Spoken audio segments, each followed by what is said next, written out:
Okey, jadi ini adalah beberapa ABM yang kita dah print. Apa tak? Macam mana bentuk anggur ni? Sini. Sini. So nanti dekat tengah ni tulis atau tampal. Jadi kita boleh gunakan ini. Lekat tak? Macam lekat je. Hah? Tak lekat? Bukan. Oh, melekat. Okey. Kemudian sotong. Tampal.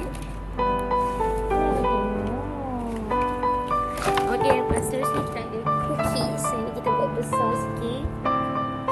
So ni nanti kita akan potong. So atas ni tampallah one words. Mungkin satu buat. Sebab kalau panjang-panjang nanti dah tak nampak kan. Okay, ni satu. Ini dark chocolate cookies, red velvet cookies. Dan ini adalah untuk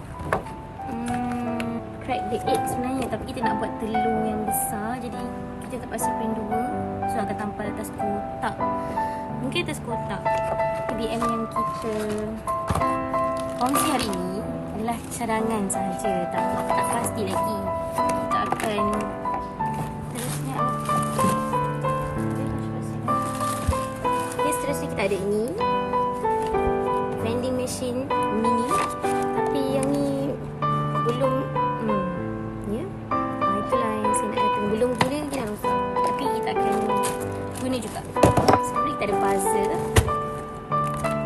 Buzzer ni mungkin untuk siapa yang siap pergi sekolah cepat. Okay, tekan. So boleh ambil reward daripada cikgu. Mancing. Sebab dia ada magnet dekat mulut ikan tu. So kita akan guna. Okay, last but not least adalah ABM daripada guru-guru senior yang orang share dengan kita. So ini teks Jawi. Kita akan bagi ajar. So kita akan buat intervensi bacaan Jawi. Kat sini lah. Cukup. Ini semua daripada kakak-kakak. Kita juga ada ini. Jadi sebenarnya segala ABM yang ada ni adalah usaha lah. Tak pastilah guna semua atau tidak. Cuma doakanlah guru-guru ni rajin dalam buat inovasi